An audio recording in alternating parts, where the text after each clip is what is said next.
Good afternoon.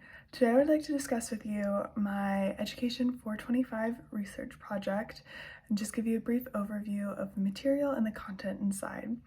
So the title of my project was Bring Back the Voices, the Importance of Student-Teacher Relationships in Classroom Environment and Improving Student Engagement.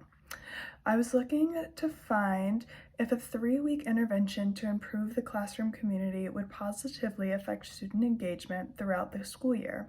So I was really looking to see if student-teacher relationships and the classroom community and environment that students are in, if it's changed. So if they're in like a negative environment right now and they have a negative relationship with their teacher, if positive influences and actions were taken, like changing classroom environment, implementing more group activities, anticipation guides, things like that, if implementing those different activities would change and positively affect student engagement in the classroom.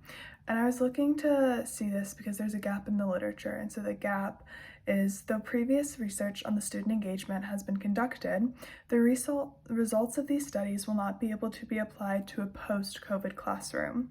COVID-19 has affected high school students' social and emotional needs, and what once worked to encourage engagement and make students feel comfortable in the classroom has changed.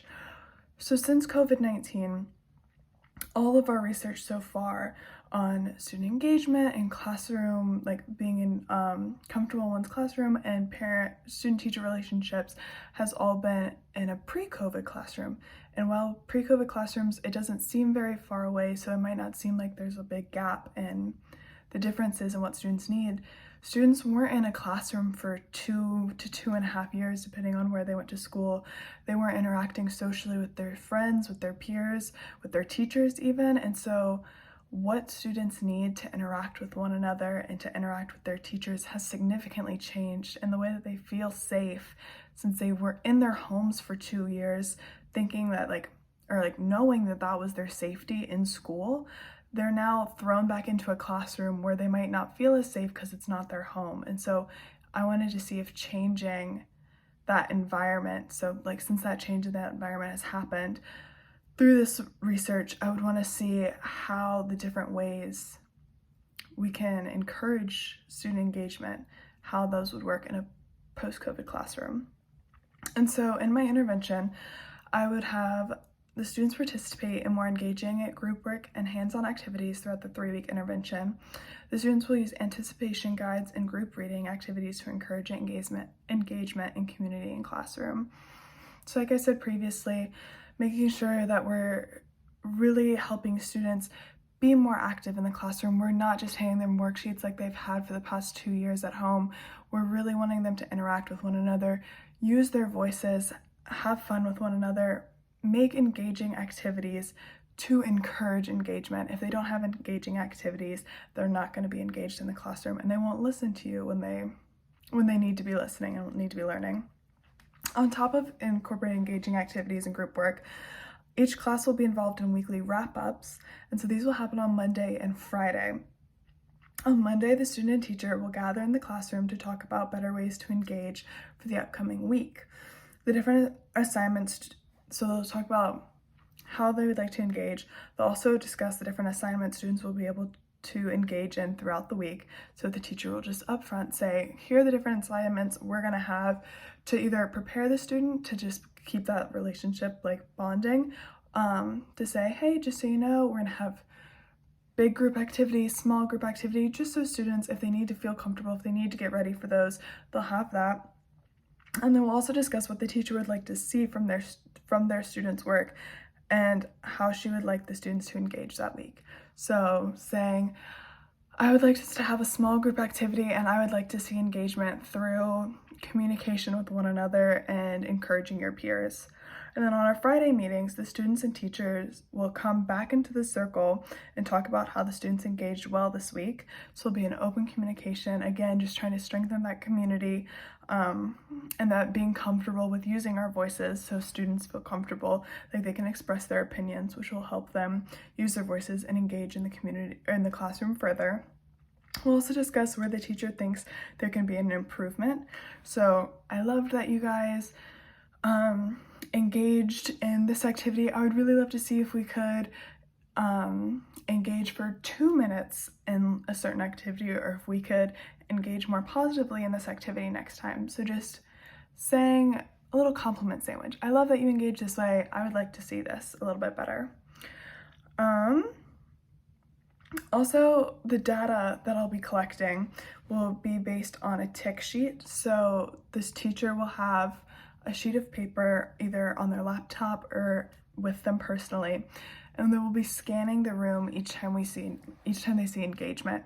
So during each activity or assessment that their students are given, the teacher will scan the room 5 times, and each time, each student's name will have a box beside it where they can tick to say if they've been engaging. And so through that 3-week period, we'll see if this experiment is working with the amount of ticks each student is getting or each class is getting at the end of each week. So if I saw that the first week we had 5 students who got 0 ticks that week, and then the second week we had a better meeting, we talked about different things, we really honed in on engaging activities, we only saw 2 students who didn't have ticks that week. That is showing progression in student engagement, and by the 3rd week we would really hope to see no students who have no ticks, so everybody would at least have 1 tick, if not multiple ticks throughout the week of where they're engaging.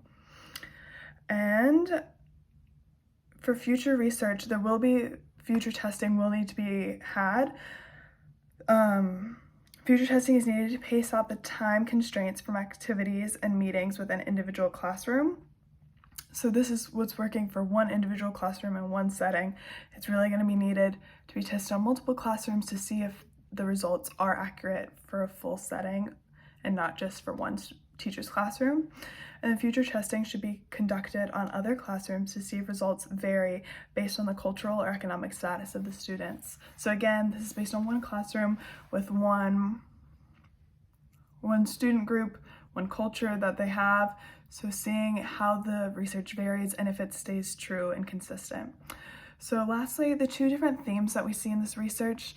The first theme discussed is the effect a classroom environment has on students and their willingness to engage within the classroom. So seeing that positive environment within the classroom, seeing how that helps with student engagement, seeing how hopefully it will increase student engagement with an increased and safer environment.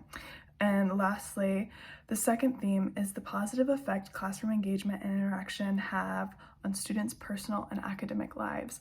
So knowing that if they're engaging positively in the classroom, if they feel safe in the classroom, they're gonna have further engagement. And because of this further engagement, they're having better social engagements in their outside lives and better academic levels. So their academic levels are rising because they're able to engage further with the text. If this is based in an English classroom, they're able to engage further in the text and able to really hone in on their understanding of their works.